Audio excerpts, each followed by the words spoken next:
Hello everyone, welcome back to another episode of the Unstoppable Dad Project. Back to it for another week. Thank you once again for joining me on the podcast. Before I get into today's episode, same favors I ask you every single week. Make sure you're subscribed on whatever podcast platform you're listening to this on. Spotify, Apple, Google. We are on all the podcast platforms. By you subscribing, it just helps the podcast get out to more people, and also share it around with anybody who you think might get some value out of what it is that we are doing here. You can also jump on the socials and give us a follow if you have the platform. So at The Unstoppable Dad on Instagram, The Unstoppable Dad Project on Facebook. While you're there, give us a share around, give us a like on some of the posts, and let us know what you think.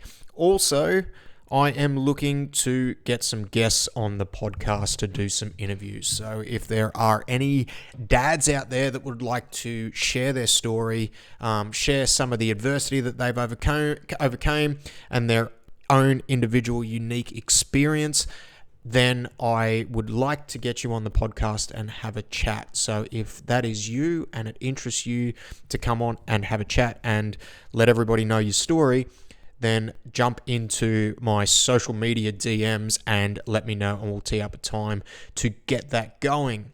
This week, the title of the podcast is Be First. And what I mean by that is, so last week we did the podcast and we spoke about just shutting up. Sometimes it's best to not say anything and just shut up, let people talk, let them vent, let them get through whatever they need to get through by themselves. And I mentioned at the start of the podcast that I had 2 weeks off and I was kind of reassessing everything. And to be honest, I was sick for a week, which obviously doesn't help, like quite sickest I've been in quite a while, which could be, I believe, it could be a way of my body just getting me to slow down. I've had a lot going on this past 18 months and the body's just kind of gone, all right, Matt, time for you to stop because you're not going to stop yourself. You need to rest. So it's forced me to rest for a week. But then also too, I just had a kind of week where I just wasn't with it mentally. Like I just wasn't feeling it. And I'm sure me being ill impacted that. It always does when you're sick. Like you just don't feel right. You feel a little bit down on life and on yourself. And I kind of went through one of those periods for a week where I was just mentally not there, like I was feeling down. And I kind of felt like I was slipping back into some old levels of like feeling a little bit depressed, feeling a little bit anxious. I'm one of those, I'm someone who I haven't actually been diagnosed with those things, but I still get those feelings. I think we all do at some points in our life. Like we all feel a little bit down on ourselves. We all feel a little bit anxious regardless of who you are or what your background is. It's just everyone gets it to varying degrees, and some people have it like, chemically need to have assistance with that. And just on that, as I always talk about whenever I talk about like mental health on the podcast, if you are struggling, like go and get some help. Don't wait for help. And I guess that's kind of what the the topic of the podcast is be first. Because the thing that I notice, and the more times like that I have where I feel a little bit off, I feel a little bit depressed, I feel a little bit down on life, the times that I have with that, the more I realize and I understand that like action for me cures a lot of things. And the reason it's called Be First, the reason the podcast is called, episode's called Be First, is in jiu-jitsu, when someone competes, there's sometimes you'll hear a coach when the match starts scream from the sideline, "Be first." And what that means is like play your game, like do your things. Don't wait for somebody to do something to you. Go and do what you want to do in the match, because all too often, especially when we're beginning and we don't know and it's a little bit of paralysis by over-analysis, what'll happen is you'll kind of freeze, you'll let people get grips on you, and then they'll do what they want to do, and then you're spending the rest of the time reacting. So by not being first, you're reacting to what's going on in the match and you're playing catch up.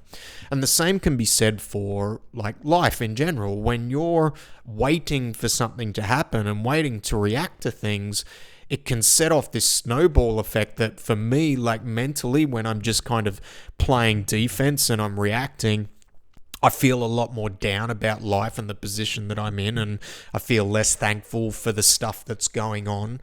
Whereas when I'm on the front foot and I'm being first with my actions and I'm taking actions and I'm moving forward, I always tend to feel better about life. So it's just this week, I just wanted it to be a really short reminder that, like, don't wait. If there's something that you're waiting on and you're feeling down about yourself and you're feeling down about your, life and the circumstances and the situation that you're in, you need to be first. You need to go and take that first action. You need to go and take that first step, because by being on the front foot and moving things forward, what you will find is things will start to fall into place. And because you're taking action and you're not really having as much time to sit there and wallow and feel a little bit sorry for yourself. And look, don't get me wrong, sometimes you need that time to reflect, and you need that time to sit with the emotion, and you need that time to feel things and talk to people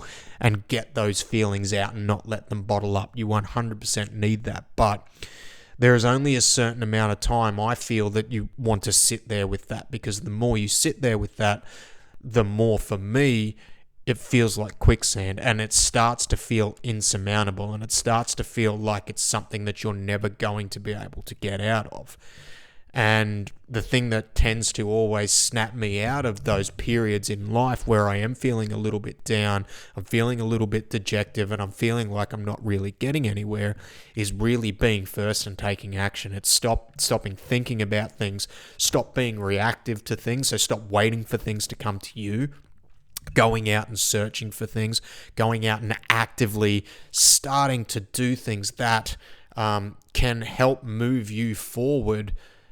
Is just such a big thing that helps me with my mental health and my mental well-being, because all too often, whenever I look back after I've come out the other side of taking those times to reflect and, sitting it with those emotions for a while, the common thread is, like, I generally am not doing anything about it.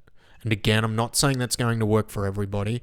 The best thing I think that anybody can do if you're feeling like that, and especially if you don't know what the action you need to take is, because this is the other thing, the longer for me that it goes on, the less certain I am about what action I need to take.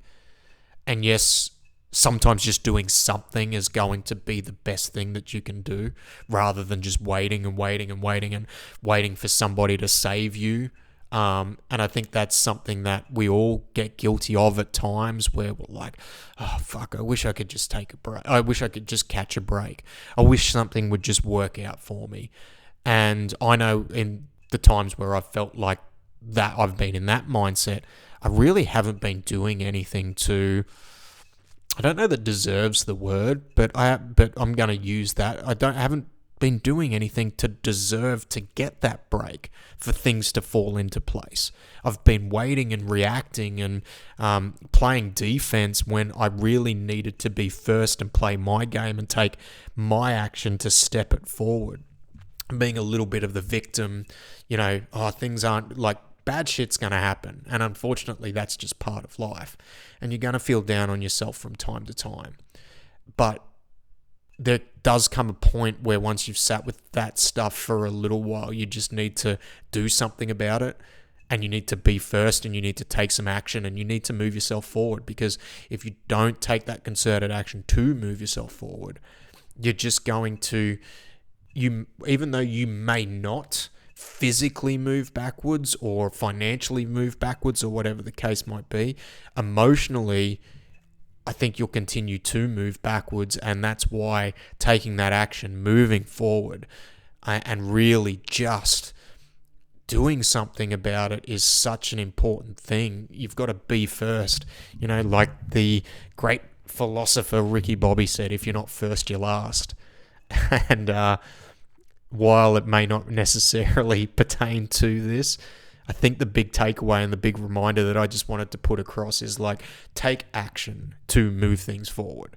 If you are feeling like you're in quicksand and you're feeling like you can't get out, but you're not actually putting one step in front of the other to move things forward, you're going to continue to feel like you're going backwards, and that hole is going to seem deeper and deeper and going to seem more insurmountable, when sometimes all we need to do is we just need to take that small step forward in order to start a big journey and in order to get things moving in the right direction. And that doesn't mean you're never always going to feel motivated. And that's the one thing that I need to constantly remind myself of. Because if all you're looking for is motivation, then you are being reactive to the situation, because motivation sometimes is never going to come. You need to kind of have that wherewithal and the follow through to actually start to take action and move those things forward, and stop waiting for somebody to save you. Stop waiting for something to happen, like a divine intervention to come through and save you. And if you are really, I can't stress this enough, and I've said it so many times on so many different episodes on the podcast, if you're feeling like that, but you just don't know what to do next, go and get some help. Go and talk to somebody. Go and talk to a counselor, a psychologist if you need to. Sometimes talking to friends can help, and let them know, like, hey, like, I need help here. I'm looking for a bit of advice. What would you do in this situation? Because there's no shame in asking for help, and there's no shame in talking about that. And you know what? In that instance, when you don't know what's next, the be first mantra is just you asking for help. That's the first action, and that's the first step. But then it's important that whatever advice you get, you try it. You get going, you keep moving forward, and you keep trying to do something, because if you don't make the first move, you are constantly going to be in this reactive state where that quicksand is just going to start to bury you, and it's going to start to feel too hard to get out of. So be first. Go take some action. Go move everything forward. Let me know if that's something that you've struggled with, like you go through those down periods, and then as soon as you start doing something, things start to automatically improve, because it's definitely something that I've noticed in my life. It's definitely something that I've noticed over the last few weeks. I've just gone through a period where I've felt like that. And I also acknowledge and accept that, I'm not always going to be up. There's going to be times where I'm going to feel down, and sometimes I just need to ride that out and get back to the point where I'm ready to knuckle down and really get back to it. So take care, everyone. As always, follow us on the social medias. If you need help, reach out, and take care. Talk to you soon. Bye.